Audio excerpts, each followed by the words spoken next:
Hey guys, welcome to Disco Gaming. Today we are going to be looking at the Powkiddy V90s, a $40 clamshell device, and well, let's find out, is it a waste of money or can it compete to the other clamshells that were recently released? And well, sure, we will see, a bit more expensive than the Powkiddy, but competition is competition. So let's have a look. You see here my clamshell lineup of the latest devices that I bought and also partially played with and tested. We got the Powkiddy V90s in black. This is the RG34XX SP from Anbernic, the RG35XX SP from Anbernic. Love the hinges on those devices, no issue whatsoever. Oh, and that's the Miyoo Mini Flip. I don't even dare to open it. I hate this hinge. I don't like this device. It has probably the worst build quality out of the three devices. Let's see how it compares to the Powkiddy, but I think it's going to be a win for the Powkiddy, based on what I had read in other videos. Oh, let's open it up. Oh, this is a nice semi-transparent look. I like it. Reminds me a bit of the Powkiddy V20 in terms of the design and also what they did in terms of showing the chips. We got the two USB-C ports here, OTG and for charging. On the left, the SD slot for the games, volume plus minus. And on the right side, SD card for the system and power and reset. Let's briefly compare the specs to the other devices I've shown in the video. Screen-wise, more or less all similar. The Anbernic RG34XX is slightly smaller. The chipset on the Powkiddy V90s is the all-winner A133P. That will give you roughly the same performance as the TrimUI Brick or the TrimUI Smart Pro. So if you want a detailed, comparison, testing or of the games and emulators, I recommend that you watch some videos on those systems. As you can see here, pretty big bummer, even though the price is roughly at 40.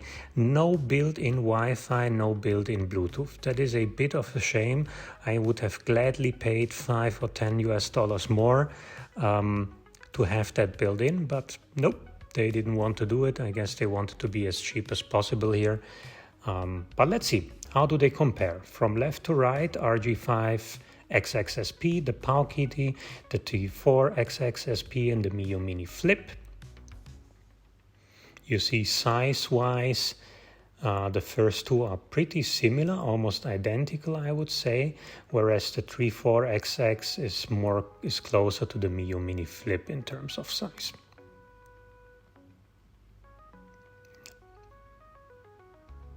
Quality-wise, we open the hinge, very good impression on the Anbernic. Same for the Powkiddy, like it. That is definitely a step up in terms of build quality to the OG V90.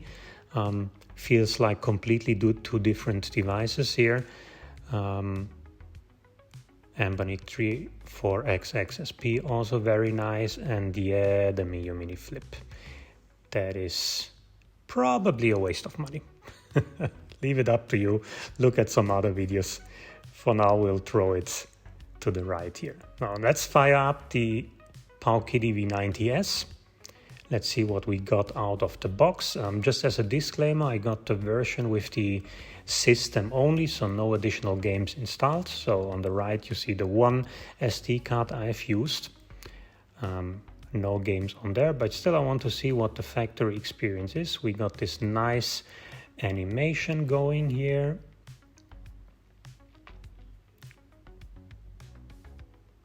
Let's see with what we are greeted. Yeah, no systems, no games. Well, that makes sense because I ordered the version without. But you don't get further. So nothing you can change in the menu, etc. That is a bit weird.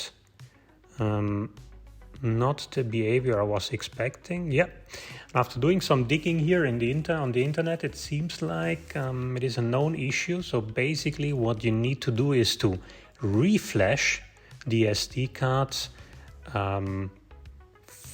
following the image or using the image that you see on this GitHub. So you download the image, you flash it to the SD card, and then with, for example, Minitool Partition Wizard on Windows, you need to resize the last partition, and depending on what you do, use the internal or the external, but it's all explained on the GitHub. Well, anyhow, it was not the easiest process. Eventually, I got it to work. I decided to use the internal or the first SD cards, and it worked out in the end. But yeah, not a great out-of-the-box experience. I don't know what they were thinking to ship something where you literally need to do a reflash and then and only then it will work. But I mean, as you see, ultimately after 1.5 hours of trying and bug fixing what was not working with the partitioning, etc., I got it to work. I wanted to get it to work because I promised on the Retro Handhelds forum that, you know, I would do a video, so I did the video.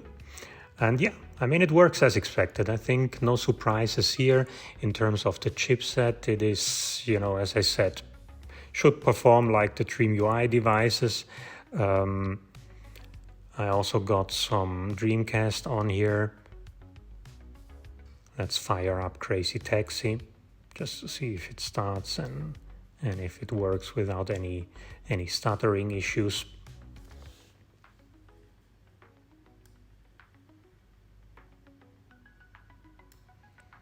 Yes. All right, so yeah, Dreamcast, it's going to work, no problem here. Everything up to PSX, PSP, like with the DreamUI devices. I like the hardware. It's really one of the better clamshell devices. It's pretty much comparable to the Anbernics in terms of build quality. Also the hinge, great so far in my testing. It is a solid $40 device, but what really freaks me out a bit is, you know, to not have included Wi-Fi. For me, that's a very important thing to have.